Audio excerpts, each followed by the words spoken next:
veteran Alex Thorne's annual memorial trip would have ended in silence if not for the strange actions of his loyal dog, Kodiak. That action led him to a horrifying discovery: a secret sinkhole containing dozens of crushed cars. This was not an accident, this was a graveyard. And for 20 years, it had hidden a ruthless mass murder conspiracy that was now about to be brought to light. Please support us by subscribing to the channel. The air in the Mount Hood National Forest had a familiar weight to it, a blend of damp earth, pine needles, and the ghosts of 20 years. Alex Thorne felt it settle on his shoulders the moment he stepped out of his truck, the same way it did every August. He was a man shaped by routine and discipline, habits forged in the dust of Afghanistan. But this one ritual predated his military service. This was a pilgrimage to a wound that never healed. Alex was 35 now, a tall man, lean but with the dense, wiry strength of someone whose body had been honed by years of hard work and harder service. His short brown hair was cut with military precision, though threads of silver were already staging a quiet invasion at his temples. His face was rugged, carved with lines of discipline and a sorrow that had settled deep in the quiet gray of his eyes, yet it held a fundamental kindness. As always, he wore his uniform of civilian life, a faded navy, gray, and beige plaid flannel shirt left open over a plain gray t-shirt, well-worn blue jeans, and sturdy work boots. At his side, a constant, watchful presence, was Kodiak. The 5-year-old German Shepherd was magnificent, his thick coat a rich sable of intermingled gray, black, and silver that made him seem like a creature born of the forest shadows themselves. He was intelligent and intensely loyal, his amber eyes rarely straying from Alex for long. Kodiak moved with the silent confidence of a trained professional, but his connection to Alex went beyond training. He was an anchor, a living, breathing tether to the present moment. They walked in silence down the familiar, overgrown logging trail. This was as far as the official search had gone all those years ago. As far as anyone had looked for his father, his mother, and his 2 younger sisters. Alex stopped where the trail dissolved into a thick wall of Douglas fir and tangled salal bushes.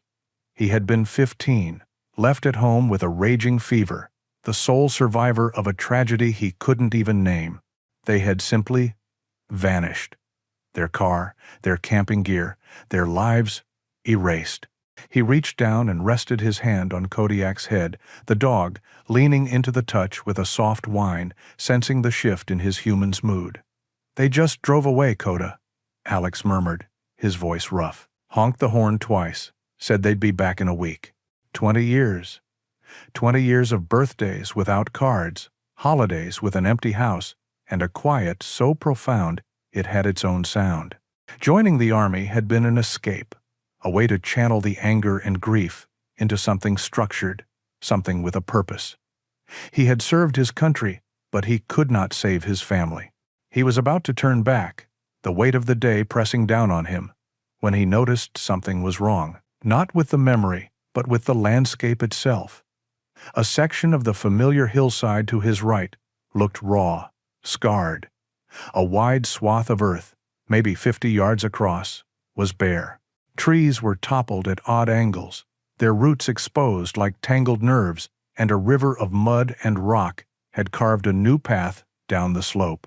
"A landslide," Alex said aloud, his voice cutting through the stillness. "Must have been those heavy rains last month." It was then that Kodiak's demeanor changed. The dog, who had been calm and quietly supportive, suddenly went rigid. His ears swiveled forward, his head lowered, and a low growl rumbled in his chest. His nose twitched, sampling the air with an intensity that made the hair on Alex's arms stand up. "What is it, boy? A bear?" Alex scanned the tree line, his hand instinctively going to the large knife on his belt. But Kodiak wasn't looking toward the trees. He was staring intently at the fresh scar of the landslide. He took a hesitant step forward, then another, pulling against the unspoken leash of Alex's stillness. With a sharp, insistent bark, he broke away and trotted purposefully toward the disturbed earth, his nose glued to the ground. "Kodiak, heel!" Alex commanded, but the dog ignored him, his focus absolute. This was not the behavior of a dog chasing a squirrel. This was the behavior of a dog on a mission. A knot of unease tightened in Alex's stomach. He trusted his dog's instincts more than he trusted his own. He followed Kodiak across the uneven ground, his boots sinking into the soft, damp soil.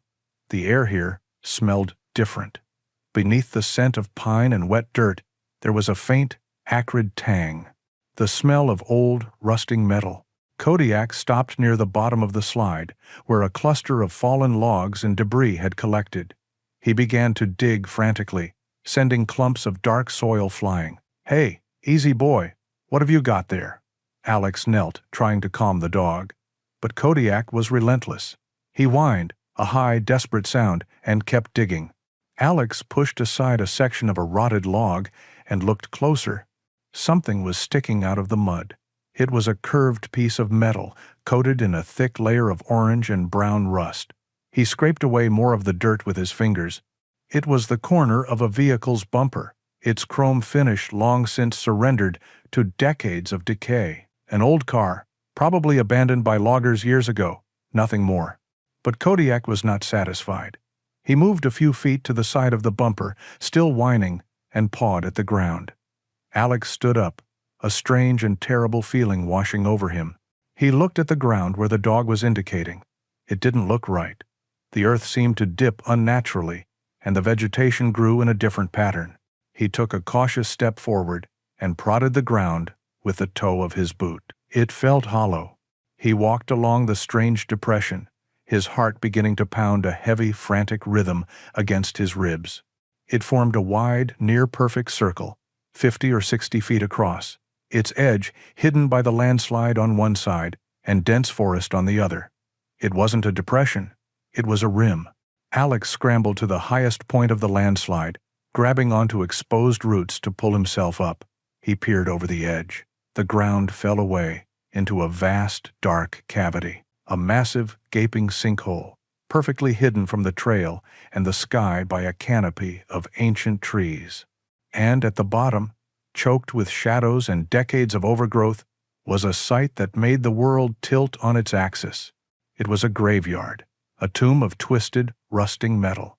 Dozens of cars, maybe more, were piled on top of each other like broken toys, their colors faded to a uniform shade of decay. And there, near the top of the chaotic pile, wedged beneath a pickup truck, was the unmistakable shape of a 1992nd station wagon, the same model, the same color, as the one his family had driven away in on that sunny August morning 2 decades ago. For a long moment, Alex could only stare into the abyss, his breath frozen in his lungs. The world narrowed to the rusted shell of that station wagon, a metal coffin in a tomb of steel. Then, 20 years of disciplined suppression and military training slammed into place. Shock was a luxury. Grief was a weight he could carry later. Right now, this was a scene, and it needed to be reported. He backed away from the edge, his movements steady and deliberate, and pulled out his phone. His hands were shaking, but his voice was clear and calm when he spoke to the 911 operator, giving his name, his veteran status, and his exact coordinates. He described the sinkhole and the vehicles with the detached precision of an after-action report. He mentioned that one of the cars matched the description of the one his family was driving when they went missing 2 decades ago. He did not let his voice break. The first to arrive was a local sheriff's deputy, a young man whose face paled as he peered over the edge of the chasm. Soon after, the quiet of the forest was shattered by the sound of more vehicles, and the Oregon State Police arrived. Alex watched as they cordoned off the area with wide strips of yellow tape, creating a perimeter he and Kodiak were now firmly outside of. Leading the state police team was a woman who moved with an air of sharp, efficient authority. This was Detective Eva Rostova. She was in her early 40s, with dark, intelligent eyes that seemed to absorb every detail of her surroundings. Her brown hair was pulled back in a practical, no-nonsense ponytail, and she wore a durable jacket over a simple blouse and dark pants, clothing meant for function, not fashion. She approached Alex, her gaze analytical as she took in his military bearing and the calm, watchful German shepherd at his side. "You're Alex Thorne," she said. "It wasn't a question.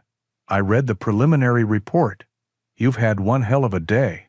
"You could say that," Alex replied, his voice flat. "Your report was detailed. Clear," Rostova noted, her eyes flicking from Alex to the sinkhole and back again.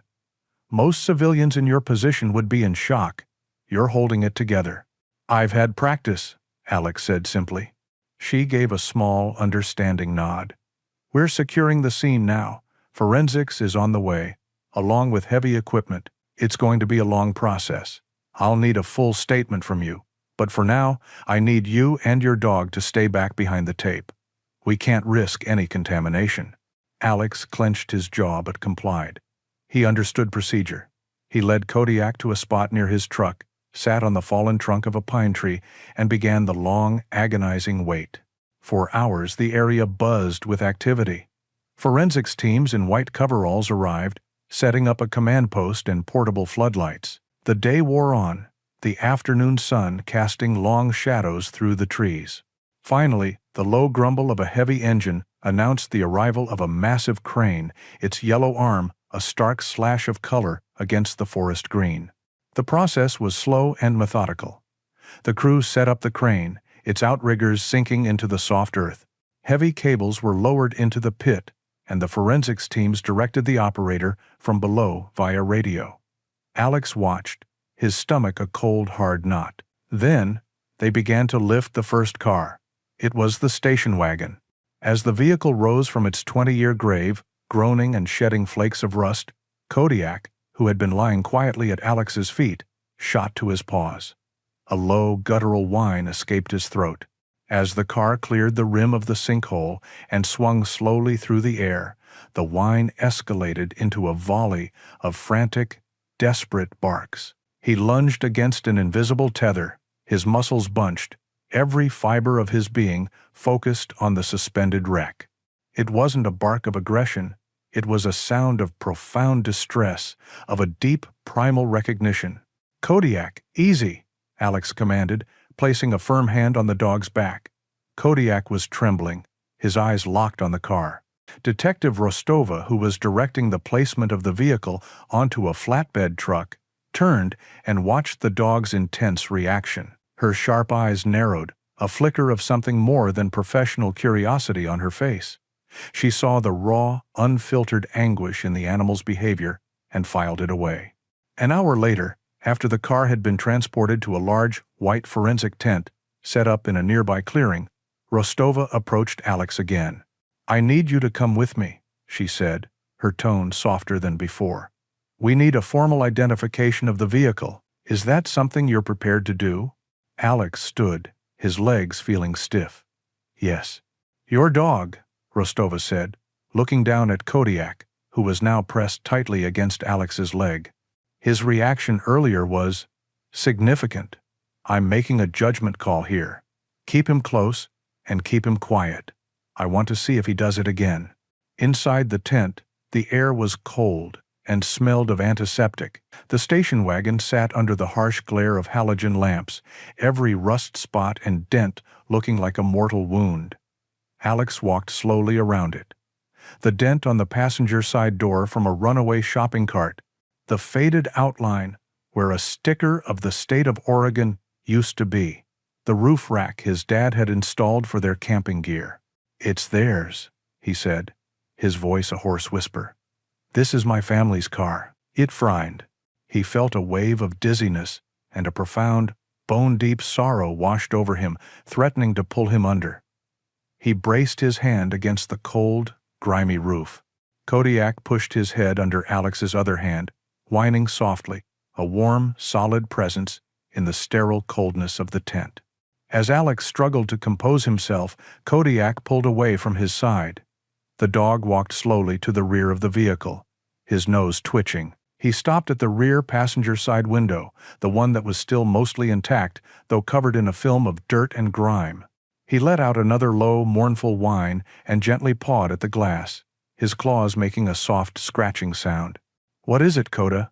Alex asked, his focus shifting to the dog. Rostova stepped closer. "What's he doing?" Kodiak pawed at the glass again, more insistently this time, then looked back at Alex, his intelligent eyes pleading.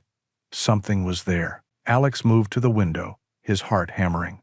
He wiped away a section of the grime with the sleeve of his flannel shirt. At first, he saw nothing but his own reflection in the dim light. Then he angled his head, catching the light from the overhead lamps. He saw them, faint, crude letters, scratched into the glass from the inside. They were desperate, uneven marks, carved with a key or a piece of jewelry by a hand that must have been shaking. 2 words, "Help us."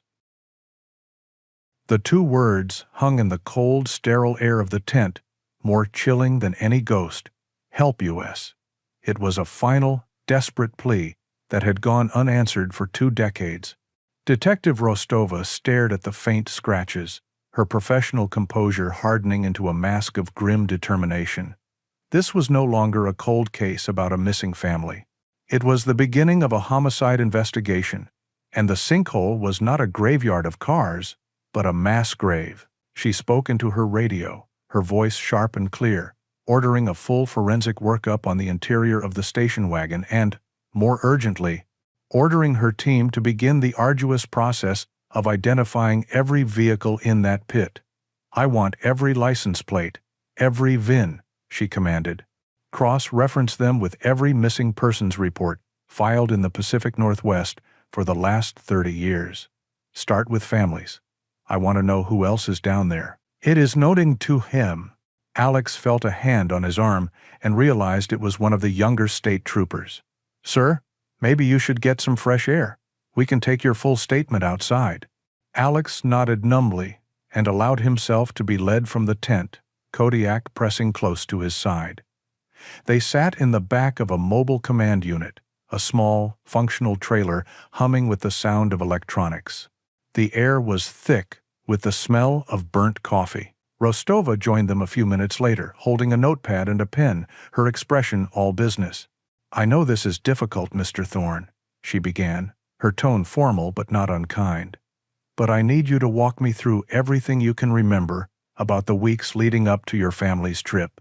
Alex took a deep breath, forcing the image of those scratched letters from his mind. He was a soldier again, reporting intel. He spoke about his family's routines, their excitement for the annual camping trip, the flu that had kept him home. He described his father, a methodical man who planned everything, and his mother, who packed for every possibility. "And the car," Rostova said, tapping her pen on the notepad. "The station wagon. When did your father purchase it?"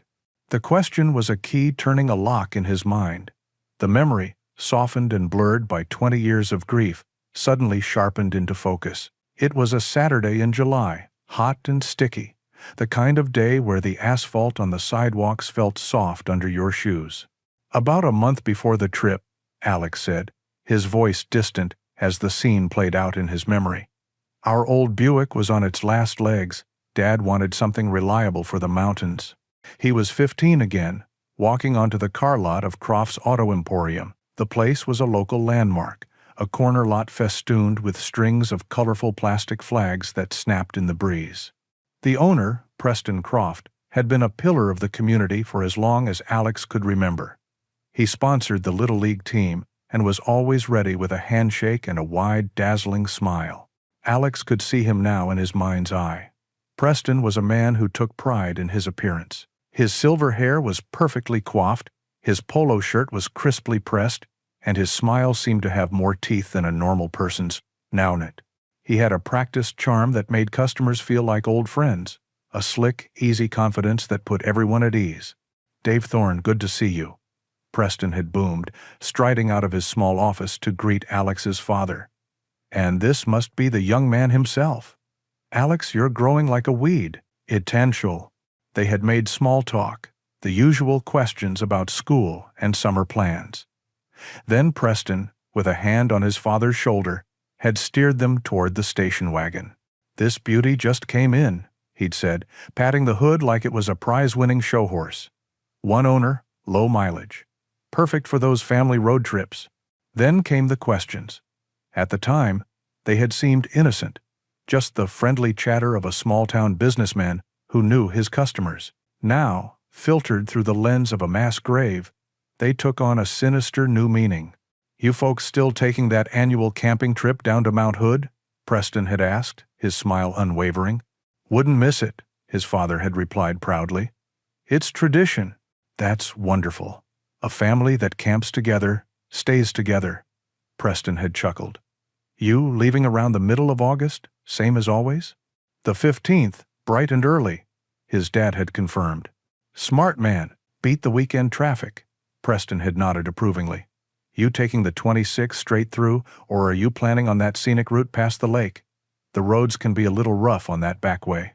Alex blinked, the memory so vivid he could almost smell the Armor All and stale cigarette smoke of Preston's office. He looked at Detective Rostova, the pieces clicking into place with a horrifying certainty. "My God," he whispered. "What is it?" Rostova leaned forward, her pen poised. "The dealer, Preston Croft." Alex's voice was low and intense. He began to connect the dots, not as a grieving son, but as a soldier trained to recognize tactical patterns. He wasn't making small talk. He was gathering intelligence. Rostova's sharp eyes narrowed. "Explain that." "It was a systematic interrogation disguised as a friendly chat," Alex said, the words coming faster now. "He confirmed our destination. He confirmed our departure date. He even tried to confirm our exact route. He was establishing our pattern of life, identifying a window of opportunity." He stood up and began to pace the small trailer, Kodiak watching him with concerned eyes. "In the Army, before we'd target an asset, we'd spend weeks on surveillance, learning their routes, their schedules, their vulnerabilities. We'd know exactly where they would be and when. That's what he was doing. He wasn't selling my dad a car. He was vetting a target, and ARCO too." A uniformed officer knocked on the door and handed Rostova a printout. She scanned it, and her face grew even harder. "We've just gotten the first matches back on the other vehicles," she said, her voice grim. "A family of 4 from Portland, missing since 1996. A retired couple from Eugene, vanished in 2001. A young family with a toddler, disappeared in 1999. She looked up at Alex. "Guess where they all bought their cars?" The name hung unspoken in the air. Preston Croft, the friendly neighborhood car dealer. The man with the dazzling smile who had sent Alex's family and so many others on their final ride. Alex's analysis hung in the air of the command unit, cold and sharp as a shard of glass. For Detective Rostova, it was the missing piece, the thread that could unravel a tapestry of horror woven over decades. She didn't waste a second. With the focus of a predator, she turned to her laptop and began to dig. The first call she made was to a judge, waking him from his sleep to authorize an emergency warrant for 30 years of sales records from Croft's Auto Emporium. The next few hours passed in a blur of intense, methodical work. Alex sat on a folding chair in the corner of the command unit, a silent observer. He watched as Rostova became the center of a whirlwind of information. Data streamed in from DMV records, missing persons databases, and state archives. On a large whiteboard, she began to construct the web. At the center, she wrote a name, Preston Croft. A young tech-savvy trooper began cross-referencing Croft's sales records with the growing list of victims being identified from the sinkhole. The first match came back with a quiet curse from the trooper. A family of 5, the Hendersons, who had vanished on a trip to the coast in 1998. They had bought a Ford Explorer from Croft 6 weeks before they disappeared. Then came another. The Millers, an elderly couple last seen heading to a fishing trip in 2002. They'd purchased a reliable sedan from Croft, telling him they wanted something safe for the long drive. One by one, the connections appeared on the screen, a horrifying drumbeat of confirmation. For every vehicle identified from the pit, there was a corresponding sales record from Croft's Auto Emporium. The pattern was undeniable and devastating. "It's not a coincidence," Rostova stated, her voice low and tight with controlled fury. It's a business model. And he timed to this. Alex watched, his hands clenched into fists, Kodiak resting his heavy head on his knee. The dog could feel the tension coiling in his human, the grief being slowly displaced by a cold, sharp-edged rage. Alex felt like a spectator, watching an autopsy of his own life, seeing the hidden disease that had killed his family finally brought into the light. Rostova, however, was not satisfied. A pattern of victims was one thing, but it didn't explain how an entire operation of this magnitude could go undetected for so long. "He didn't work alone," she said, more to herself than to Alex. "You don't make this many families disappear without help. Someone had to be running interference." She started pulling the original missing persons files for each family. As she read through the decades-old reports, another pattern began to emerge. The investigations were sloppy, almost deliberately so. Key witnesses were never interviewed, potential leads were never followed up, and every single case was closed with alarming speed. The official conclusion was always the same. The family had likely left voluntarily to start a new life, or they had met with a tragic accident in a remote area yet to be discovered. And at the bottom of each report, there was one signature: Retired Sheriff Miller. "I remember him," Alex said, his voice a low growl. "He was the one who told me my family probably just ran off, told a 15-year-old kid his parents had abandoned him." Rostova pulled up a file photo of the former sheriff. It showed a large, imposing man with a florid face and small, hard eyes that seemed to peer out from under a heavy brow. He looked like the kind of man who enjoyed his authority, who was used to people doing exactly as he said without question. "Sheriff Miller was in charge of this county for 25 years, Rostova said, drawing a line from Preston Croft's name on the whiteboard to a new box labeled Sheriff Miller, Retired. He had the power to shut down any investigation that got too close, to steer suspicion away, to make sure no one ever connected the dots." The second piece of the web was in place, but there was still a missing element: the motive. "Why?" Alex asked, the question that had haunted him for 20 years. "Why would they do it?" "Follow the money," Rostova answered grimly, already typing a new query into her laptop. "It's always about the money." She accessed the State Insurance Commission database, pulling the policy information for every vehicle they had identified. The final piece of the puzzle clicked into place with sickening clarity. Every single car had a comprehensive insurance policy with a generous payout for theft or total loss. And every single claim had been processed and approved with remarkable speed and efficiency by the same regional claims adjuster. Martin Vance. Rostova read the name from the screen. She drew the third and final line from Croft's name to a new box. Martin Vance, Insurance. There was no file photo for Vance, only a name and a job title. He was a ghost in the machine, a faceless bureaucrat who signed the papers that turned murdered families into profit. Rostova stepped back from the whiteboard. The web was complete. A hideous, three-pronged conspiracy, elegant in its simplicity and monstrous in its execution. "Here's how it worked," she said, pointing to each name. Preston Croft was the spotter. He identified the targets: stable families with good insurance, planning long-distance trips.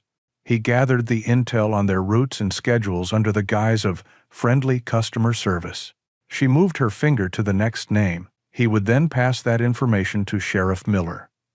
Miller and his deputies would arrange an intercept on a remote stretch of road, a routine traffic stop. No one would suspect a thing. Her finger finally rested on the last name. After the family disappeared and the car was dumped, the insurance claim would be filed. Martin Vance would push it through the system, no questions asked. The payout would be collected, and the three of them would split the money. Have so. Alex stared at the diagram on the board. His family's lives, their hopes, their future, all reduced to three names connected by lines on a whiteboard. They had been murdered as part of a cold, calculated, and profitable business operation that had been hiding in plain sight for his entire life. The diagram on the whiteboard was a monument to 20 years of methodical evil. Preston Croft, Sheriff Miller, Martin Vance. 3 names that had operated like a machine, turning families into fractions and life into profit. Detective Rostova stared at the board, her jaw tight. The case they had built in the last 12 hours was compelling, a detailed latticework of circumstantial evidence, but she knew it was not yet airtight. A good defense attorney would call this a series of tragic coincidences, she said, finally breaking the long silence in the command unit. They'd paint Croft as a beloved local businessman, Miller as a dedicated public servant, and Vance as a diligent paper pusher. They'd argue there's no direct proof connecting them, no confession, no smoking gun. Alex, who had been watching the board with a chilling stillness, looked at her. So, what's the next move? Rostova met his gaze. Her eyes, which had been assessing him as a victim and a witness, now looked at him as something else. A tool, a weapon. Croft's entire operation relies on his ability to seem like a friendly, trustworthy man. He's confident, arrogant even. He's been getting away with this for decades. That arrogance is his only vulnerability. A cold understanding dawned on Alex. You want to use me. He knows you, Rostova said, her voice dropping to a low, serious tone. You're the loose end he never tied up, the one piece of the story that didn't get buried in that sinkhole. If you were to show up at his dealership, acting as nothing more than a grieving son looking for closure, his pride might make him talk. He might try to steer you away, intimidate you. He might say something incriminating. It was a dangerous plan, dangling a civilian as bait in front of a suspected serial killer. But Alex was not just any civilian. Rostova could see the soldier in the set of his shoulders and the hard focus in his eyes. Alex didn't hesitate. The grief that had been a dull, constant ache for 20 years was now forged into something sharp and purposeful. This was a mission. Preston Croft was the objective. When do we do it? He asked. An hour later, Alex stood inside the command unit, while a young, serious-faced tech specialist taped a tiny, coin-sized microphone to his chest. It's voice-activated, the specialist explained, his fingers working quickly. We'll be monitoring a live feed from a surveillance van parked down the street. The activation phrase is, "It's a long time ago." Once you say that, we're recording everything. And if things go wrong? Alex asked, his voice betraying no emotion. Rostova answered from the doorway. The van has a 4-person tactical team inside. My team and I will be in a secondary vehicle. If Croft makes a move, if you so much as say the distress word, which is fever, we'll be through his door in less than 30 seconds. But you have to be convincing, Alex.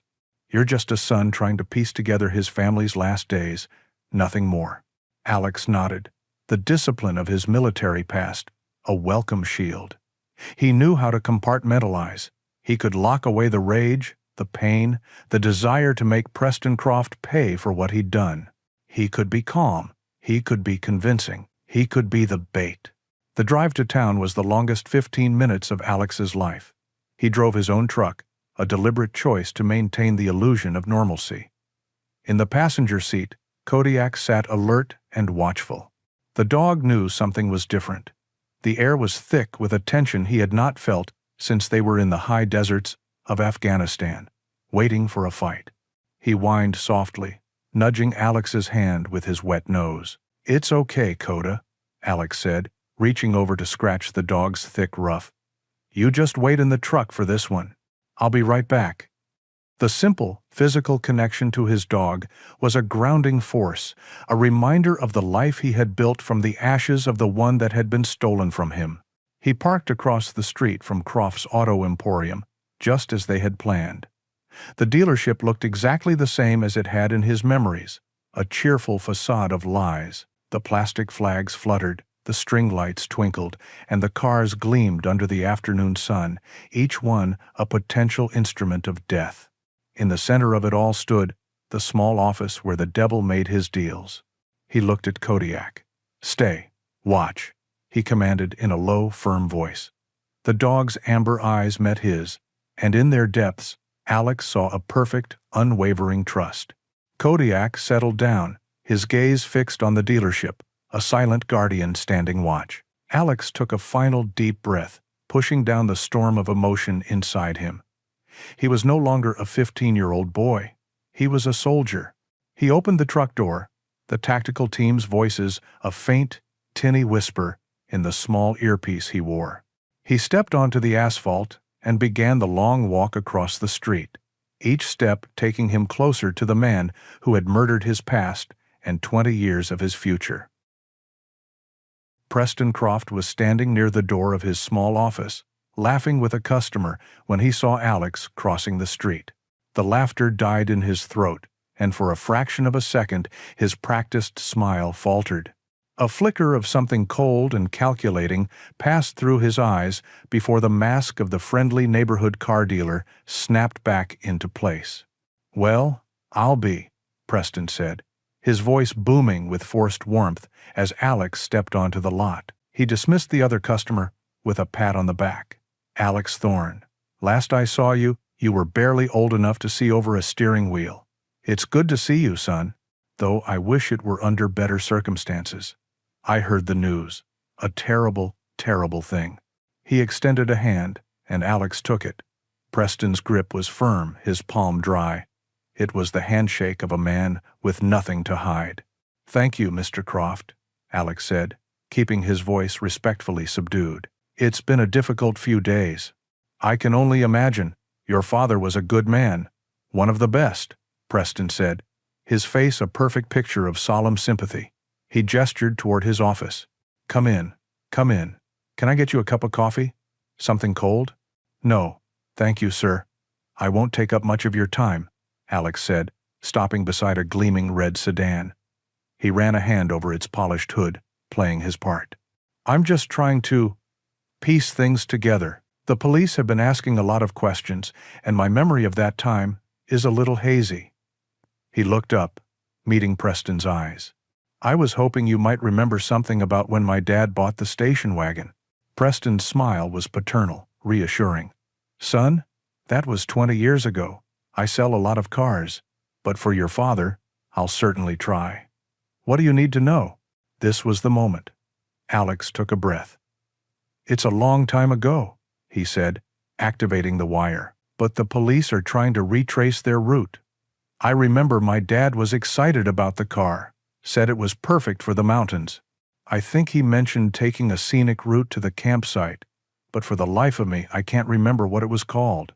Preston's eyes narrowed almost imperceptibly. He was weighing the question, assessing the risk. His arrogance won. He saw a grieving son, lost in a fog of old memories, and he couldn't resist the opportunity to appear helpful, knowledgeable. "Ah, yes, the scenic route," Preston said with a knowing nod. "Your dad was a smart driver. He wanted to avoid the summer traffic on the main highway. He mentioned taking that old logging road, the one that cuts through the back of the Tillamook Forest. A beautiful drive, but very isolated. It's easy to get lost back there if you don't know what you're doing." The air went still. The friendly snapping of the plastic flags suddenly sounded like gunshots. It was a fatal mistake. The old logging road was a local secret, barely a line on most maps, a route no casual traveler would ever take. It was also nowhere near the direct path to Mount Hood. It was a detail Preston Croft could not possibly know from a simple sales conversation 20 years ago. Alex didn't react, but he saw the realization dawn in Preston's eyes. The car dealer knew what he had just done. The friendly mask began to crack, the charming smile tightening at the edges. "Why?" Alex asked, his voice dropping, the pretense gone. "Why? My family." Preston's composure shattered. The friendly businessman vanished, replaced by something cold and venomous. He took a step closer, his voice a low, threatening hiss. "You should have left it alone, kid. Some things are better left buried." "I'm not a kid anymore," Alex said, his own voice hard as steel. He thought of Kodiak in the truck across the street, a silent, steady anchor of loyalty. He stood his ground. Preston's face twisted into a snarl of desperation and rage. He was trapped, and he knew it. "You don't know what you're messing with," Your family is gone. They've been gone a long time. My advice to you is to stop digging up old graves." He pointed a trembling finger at Alex's chest. "Before you end up in one yourself." It was a full confession, wrapped in a threat. It was everything they needed. Before Preston could say another word, the world erupted into controlled chaos. The doors of a plain white van parked down the street flew open, and 4 men in black tactical gear poured out, moving with silent, swift efficiency. At the same time, an unmarked sedan screeched to a halt at the edge of the lot, and Detective Rostova emerged, her weapon drawn. "State Police, get on the ground, now!" she yelled. Preston Croft spun around, his face a mask of pure terror.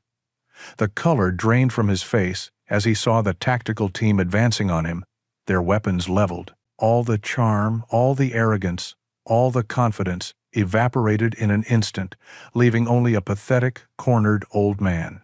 He raised his hands in surrender as the officers swarmed him, forcing him to his knees and cuffing his hands behind his back. Alex stood perfectly still amidst the whirlwind of activity, his mission complete. He watched them read the car dealer his rights, the words sounding surreal against the cheerful backdrop of the dealership. As they hauled Preston to his feet, the man's terrified eyes met Alex's in them. Alex saw no remorse, no regret, only the fury of a predator who had just been caught in a trap. The fluorescent lights of the interrogation room were merciless, stripping away the last vestiges of Preston Croft's folksy charm. He sat slumped in a metal chair, a pale, defeated man in a wrinkled polo shirt. The recording of his threat had played on a loop in his head, a death knell for the life he had so carefully constructed. Faced with a mountain of evidence and the chilling certainty of a federal trial, his arrogance crumbled into a desperate bid for self-preservation. In exchange for taking the death penalty off the table, he confessed. He described the entire monstrous operation, his voice a dry, emotionless monotone, as if he were recounting inventory. When Detective Rostova asked where the bodies were, he shuddered for the first time. He took a pen with a shaking hand and drew a crude map on a piece of paper, marking a location deep in the Tillamook State Forest. An old, abandoned hunting cabin that had belonged to Sheriff Miller's family. The next morning, a solemn convoy of state police cruisers and forensic vans snaked its way up a series of increasingly narrow and overgrown logging roads. Alex rode with Rostova, his face set like stone, Kodiak sitting at his feet on the floor of the SUV. The dog was silent, but Alex could feel a low, anxious tremor running through his powerful body, a canine reflection of the grim purpose of their journey. The cabin was exactly where the map indicated, though it was barely a structure anymore. 2 decades of neglect and harsh Oregon winters had reduced it to a skeleton of rotting timbers and a collapsed roof, slowly being reclaimed by moss and ivy. Only the stone chimney stood defiant, a lonely tombstone in the center of a small, unnatural clearing. The forensics team, led by a sharp, methodical woman named Dr. Anya Sharma, began their work immediately. Dr. Sharma was the lead forensic anthropologist, a woman in her 50s, with kind eyes that contrasted with the grim nature of her profession. She directed her team as they set up a grid system and began sweeping the area with ground-penetrating radar. Hours passed. The radar showed multiple disturbances in the soil, but the area was vast, and the results were frustratingly inconclusive. The forest floor was a chaotic tapestry of animal burrows, rotting root systems, and decades of natural decay. The team started a few exploratory digs in the most promising spots, but found nothing. The sheer scale of the task was daunting, and a pall of frustration began to settle over the clearing. Alex watched, his patience, honed by years of waiting, beginning to fray. It was one thing to know the truth. It was another to be so close to the final, physical evidence and be held at bay by the slow, painstaking process of science. It was Rostova who finally broke the stalemate. She had been watching Kodiak, who was sitting near the edge of the police tape, his head up, nose testing the air, his entire body a picture of focused intensity. She remembered his reaction to the car, his certainty. She walked over to Dr. Sharma.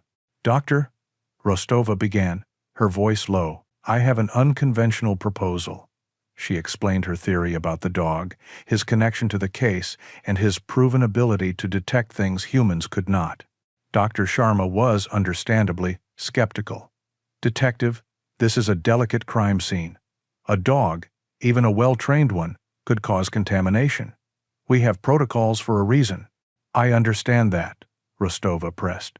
"But your radar is giving you dozens of maybes, and we could be digging for a week." "That dog," she said, pointing to Kodiak, "is not just a pet, he is an asset.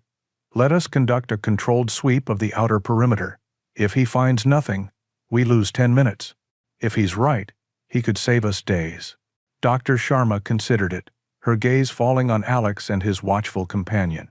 She saw the quiet desperation in the veteran's eyes and the unnerving intelligence in the dog's. "The perimeter only," she finally agreed. "And your man Thorne keeps him on a short leash." "Literally." "I had not." Alex's heart pounded as he clipped a lead onto Kodiak's collar and walked him to the edge of the search grid. He knelt, looking the dog in the eyes. He didn't have a specific command for a task this grim, so he used the one he had trained for, finding a hidden object. His voice a low, urgent whisper. "Find them, Koda. Find my family." Kodiak seemed to understand.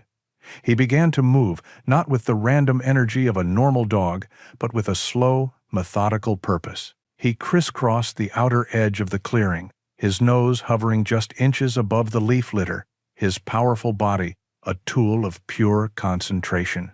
After several minutes, he stopped. He stood perfectly still over a patch of ferns, then he looked back at Alex and laid down, placing his paws neatly in front of him, a trained signal. A technician marked the spot with a small orange flag. Dr. Sharma looked doubtful, but she gave a nod. They continued. Twice more, on different sides of the clearing, Kodiak repeated the behavior. He would stop, test the air, and then lie down over a spot that looked no different from any other piece of the forest floor. Dr. Sharma, intrigued despite herself, directed one of her teams to begin a careful excavation at the first spot Kodiak had marked. They dug for less than 20 minutes before one of them called out, his voice sharp with discovery. "We have something here." They had found bone. A collective, silent breath was drawn by everyone in the clearing. They continued to dig, and soon the undeniable shape of a human skeleton began to emerge from the earth. Dr. Sharma turned to Rostova, her eyes wide with a mixture of shock and awe. "Tell your man to continue with his dog," she said quietly. They excavated all 3 of the spots Kodiak had identified. Each one contained human remains. He had not made a single mistake. He had pinpointed the shallow, forgotten graves with an accuracy that defied explanation, a silent testament to the secrets the earth could not keep from him. The last spot he indicated was closer to the crumbling stone chimney.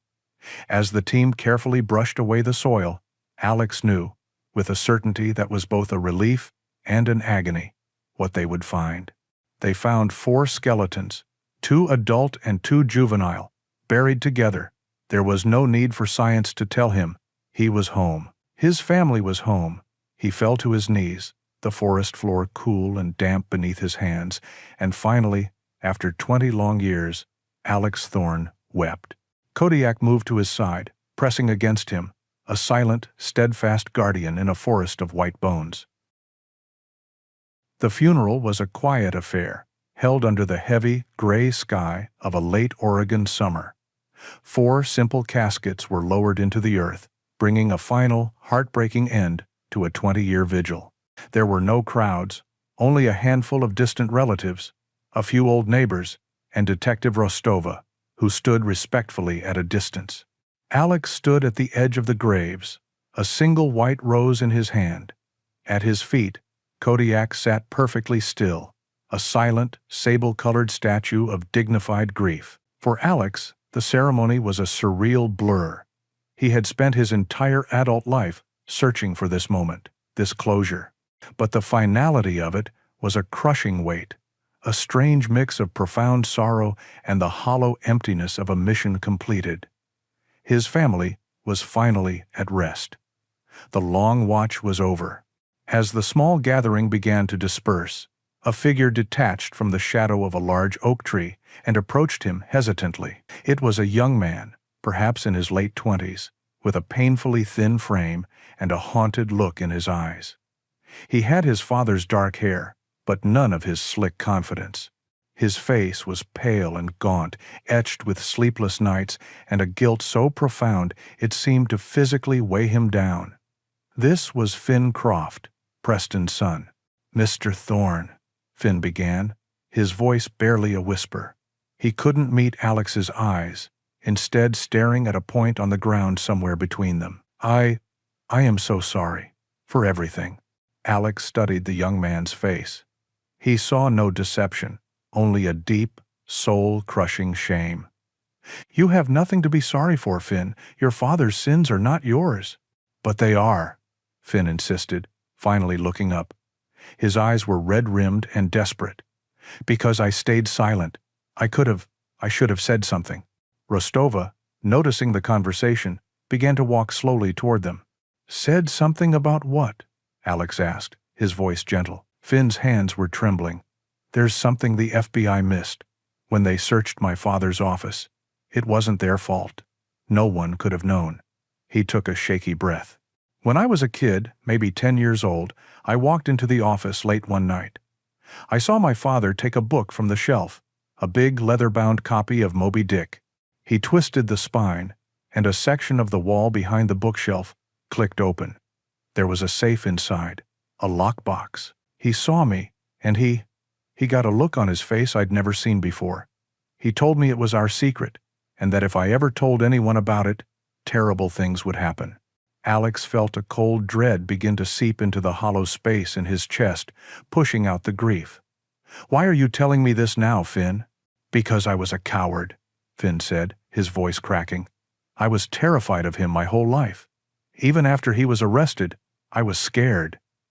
But then I saw the news reports. I heard about the other families, about your family. The guilt, it's too much.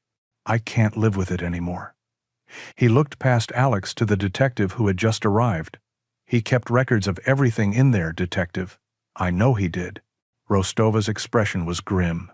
She looked at Alex, a silent question in her eyes.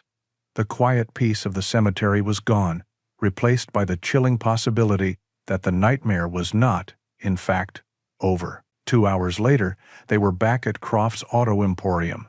The cheerful plastic flags had been taken down, and the lot was now a sealed-off crime scene. Inside the office, under the harsh glare of portable lights, an FBI forensics team stood by as Finn pointed to the bookshelf. "It's that one," he said, his voice shaking as he pointed to the thick, leather-bound book. An agent carefully removed it. He examined the spine, found the hidden mechanism, and twisted. With a soft metallic click, a section of the wood-paneled wall popped open, revealing a dark, square hole containing a black, fireproof lockbox. The box was taken back to the command center and carefully opened by a technician. The room was silent as Rostova and Alex peered inside. It was filled with manila folders, just like the ones Finn had described. Rostova pulled out the top one. It was a complete file on a family Alex didn't know, the Yamamotos, who had gone missing in 2004. It contained copies of their driver's licenses, insurance information, a hand-drawn map of their planned trip to Yellowstone, and a photo of them smiling next to their new SUV. It was a murder kit. But as they dug deeper, the dread in the room grew colder. The files at the bottom were old, from the 90s, corroborating the timeline of his father's crimes. But the files on top were recent. The paper was crisp. The ink was fresh. These were not old records. These files, the handwriting is different, Rostova said, comparing an old file with a new one. It's similar to Preston's, but cleaner, more precise. She pulled out a folder from the very top. This one was created 3 months ago. Inside was a profile for a family named Garcia. There were photos of a smiling couple with 2 young children, standing proudly next to a new blue minivan. There was a copy of their insurance policy and a detailed itinerary for a family vacation to Gatlinburg, Tennessee. Departure date: next week. A separate sheet of paper had notes on it.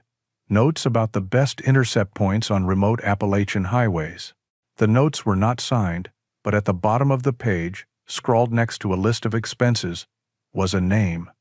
Duncan. Duncan Croft. Rostova breathed, her blood running cold. Preston's younger brother. He's been a silent partner in the dealership for years. Alex stared at the smiling faces of the Garcia family, his heart turning to ice. The funeral, the sense of an ending, the quiet burial, it was all an illusion. The machine was still running. The web was still intact, and a new spider had taken his brother's place. The graves in the forest were not the end of the story. They were just the chapters that had already been written, and Duncan Croft was about to write another one. The discovery in the lockbox transformed the investigation in an instant. The ghosts of the past were replaced by the terrifying immediacy of a threat in progress. An emergency briefing was held in a secured room at the Oregon State Police headquarters, the air thick with urgency. A senior FBI agent named Hayes, a sharp, graying man with the weary eyes of a career officer, took charge of the operation. "Duncan Croft is now our primary target," Hayes announced, his voice a low, commanding baritone. "Unlike his brother, we have no leverage over him. He's in the wind, and he has a target: the Garcia family. They are scheduled to leave for their vacation in less than 72 hours. The only viable option was a trap. The plan was high risk, but the alternative, letting the Garcia family become another set of names in a file, was unthinkable. That evening, Detective Rostova and Agent Hayes paid a visit to the Garcia family home. Alex waited in the car, Kodiak's head resting on his lap. He watched as the two officers walked up to the door of the modest suburban house, about to shatter a family's world in order to save it. Mr. and Mrs. Garcia were what you'd expect from their smiling photo. A warm, kind couple whose lives revolved around their two young children. Their initial reaction to the news was a wave of disbelief that quickly morphed into pure, cold terror. But beneath the fear was a core of astounding courage. After the initial shock subsided, it was Mrs. Garcia who spoke, her voice shaking but firm. "What do you need us to do?" The plan was meticulous. The Garcia's minivan was taken to an FBI garage and outfitted with concealed cameras, microphones, and a satellite GPS tracker. The family would leave for their trip exactly as planned. They would be shadowed by a multi-vehicle surveillance team, with tactical units leapfrogging ahead along their route, ready to intercept at a moment's notice. Agent Hayes was reluctant to include a civilian, but Rostova argued forcefully for Alex's presence. "He understands their playbook better than anyone," she had insisted. So it was decided. Alex and Kodiak would be in the mobile command van, a discreet vehicle packed with monitors and communication equipment, positioned a safe 2 miles behind the main surveillance team. His role was strictly advisory. The morning of the trip dawned cool and overcast. From the command van, Alex watched a drone feed showing the Garcia family loading their minivan. The scene was sickeningly familiar. The excited children, the parents doing a final check of the house. It was a mirror image of a memory that had haunted him for 20 years. "Target is mobile," an agent's voice crackled over the comms, "heading south on the I-5. For the first 2 hours, everything went according to plan. The convoy moved south, a silent, invisible net of protection around the blue minivan. Alex sat beside Rostova, watching the GPS dot of the Garcia's vehicle crawl across a digital map. Kodiak lay at his feet, preternaturally still, sensing the coiled tension in the van. Then, things began to feel wrong. "We've got a tail on the target vehicle," a surveillance agent reported. "Gray pickup truck. Has been maintaining a consistent distance for the last 20 miles. It's not one of ours." "Is he being obvious?" Hayes asked. "Negative. He's good. Blends with traffic. Hangs back. If we weren't looking for him, we'd miss him," the agent replied.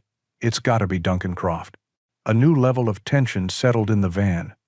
Duncan was not just following, he was hunting. He was more disciplined, more paranoid than his brother. They were approaching the designated takedown area, a stretch of highway with a rest stop where tactical teams were already in place. The plan was for a state trooper to pull the Garcias over for a routine check, at which point the trap would be sprung on Duncan when he stopped to observe. But Duncan never made it that far. "He's breaking off," a voice shouted over the radio. "The pickup is accelerating, passing the convoy." On the monitor, Alex watched in horror as the dot representing the gray pickup truck suddenly veered off the main highway and onto a secondary road, a winding two-lane blacktop that cut through a dense, hilly forest. "He knows," Rostova said, her voice grim. "He sensed the trap." "Where is he going?" Hayes demanded. "That road is a dead end in 15 miles. Itself." Before anyone could answer, the urgent, terrified voice of Mr. Garcia came through the hidden microphone in the van. "He's in front of us. A truck just pulled out from a side road. It's blocking the road. He's getting out." Chaos erupted in the command van. "All units, converge on the target's location now," Hayes yelled into his microphone. "He's ambushing them." They were too far away. The winding roads and dense forest canopy were already disrupting their communications. On his monitor, Alex could only watch the Garcia's GPS dot, which had come to an abrupt halt. The audio feed was a horrifying mix of the children's frightened cries, Mrs. Garcia's screams, and a man's harsh, commanding voice. Duncan's voice. By the time the first FBI vehicles screeched to a halt at the scene 10 minutes later, it was too late. The blue minivan was empty, its side door hanging open. The gray pickup truck was also there, abandoned. On the asphalt were the scattered contents of a purse and a child's dropped teddy bear. Of Duncan Croft and the Garcia family, there was no sign. They had been swallowed by the vast, unforgiving forest. The hunt had just begun. The forest had become a cage. Night was falling, and with it, a cold, steady rain began to slick the leaves and turn the forest floor into a treacherous mire. The FBI tactical teams were moving slowly, their progress hampered by the dense undergrowth and the terrible risk of spooking a desperate man with 4 hostages. The situation was critical. Every passing minute tilted the odds in Duncan Croft's favor. Inside the mobile command van, the atmosphere was thick with frustration. Agent Hayes stared at a thermal imaging feed from a helicopter, which was rendered nearly useless by the thick tree canopy. "He could be anywhere in a 5-mile radius," Hayes growled. "We're blind." It was then that Rostova turned to Alex. She saw the simmering intensity in his eyes, the controlled energy of a soldier waiting for orders. "Agent Hayes," she said, her voice cutting through the tension. "We have an asset we are not using. A tractor who knows this terrain, with a partner whose senses are 1,000 times better than any piece of tech we have." Hayes looked at Alex, his skepticism warring with the grim reality of their situation. "He's a civilian. He's a veteran with tracking experience," Rostova countered. "And his dog found graves the GPR couldn't pinpoint. Right now, they are our best and possibly only shot at finding that family before this gets worse. Let him track.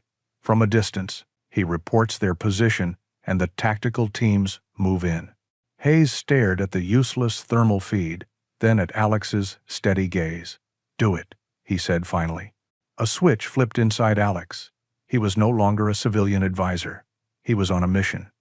Outfitted with a lightweight radio and a GPS beacon, he and Kodiak slipped into the darkening woods. The dog needed no command. He knew the hunt was on. His nose dropped to the ground, and he began to move with a silent, fluid purpose, pulling Alex along the faint scent trail left by Duncan and his terrified captives.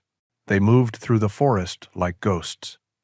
Alex used his training, noting the unnatural bend of a fern, the faintest scuff of a boot in the mud. Kodiak worked the scent, his breathing the only sound in the deepening twilight. For over an hour, they tracked, relaying their coordinates back to the command van in low whispers. They were closing the distance. Then, the trail went cold. Kodiak stopped near a small, rocky outcrop, whining in confusion, casting about for a scent that was no longer there. Alex froze, his senses screaming. It was a classic military tactic. Create a false trail, then double back. It was an ambush. He heard the snap of a twig behind him. He spun around, but it was too late. Duncan Croft stepped out from behind a massive cedar tree, the terrified face of Mr. Garcia held tightly in front of him as a human shield. In his other hand, he held a pistol, aimed directly at Alex's chest. "I knew someone was following," Duncan snarled. His eyes were wild, paranoid. He was nothing like his smooth, calculating brother. He was a cornered animal. "Just you and the dog. Big mistake." "Let him go, Duncan," Alex said, his voice calm, his hands slowly rising into view. "It's over." He was sniped. "It's over when I say it is," Duncan spat. He shoved Mr. Garcia to the ground. "You, the soldier boy. You're the one who started all this. My brother is in prison because of you. My family is ruined because of you." He raised the pistol, his aim steady. "This ends now.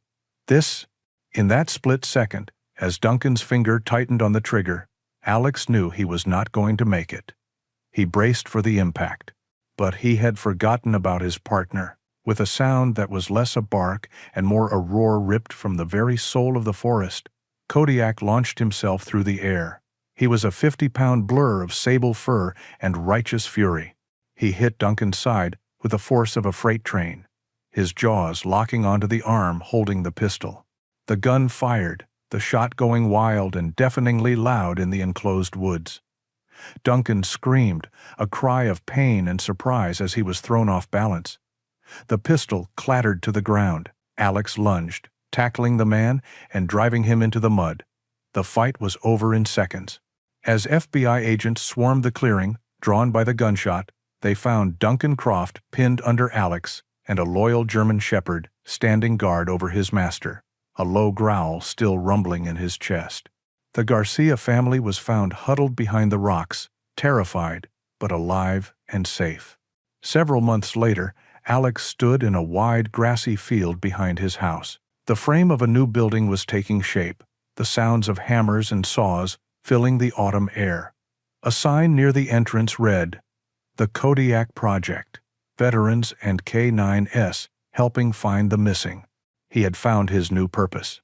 Fueled by donations and a book deal about his family's story, the project would pair retired military personnel with highly trained search dogs, creating a rapid response volunteer force for families of the missing. Kodiak trotted up to him, nudging a tennis ball into his hand. Alex smiled and threw it, watching his friend bound happily across the field. The dog that had found his family in a hidden grave and had saved his life in a dark forest was now the symbol of a new hope for countless others. His phone rang. It was a number from another state. "Is this Mr. Alex Thorne?" a woman's worried voice asked. "My name is Sarah. I saw your story on the news. My brother. He went hiking 3 days ago, and he hasn't come back. The police are searching, but I was hoping maybe you could help." Alex looked at the building, then down at Kodiak, who had returned and was now looking up at him, ball in his mouth, ready for the next command. The long, lonely watch for his own family was finally over. Now, a new watch was just beginning. "Yes, ma'am," Alex said, his voice filled with a purpose he had not felt in 20 years. "That's exactly why we're here." The bond between a person and a dog is one of life's most profound gifts, a silent promise that even in the deepest darkness, you are never truly alone. It was this promise that gave Alex the strength to transform a lifetime of pain into a new mission of hope for others. We believe that stories of such unwavering loyalty deserve to be shared, as they remind us of the good in the world. If you feel the same, we invite you to become a part of our Veteran Dog Tales family. We would be honored to read about the loyal companions who have brightened your own life in the comments below. And the next chapter in our journey is waiting for you now. Just tap the video on your screen to continue sharing these incredible stories with us.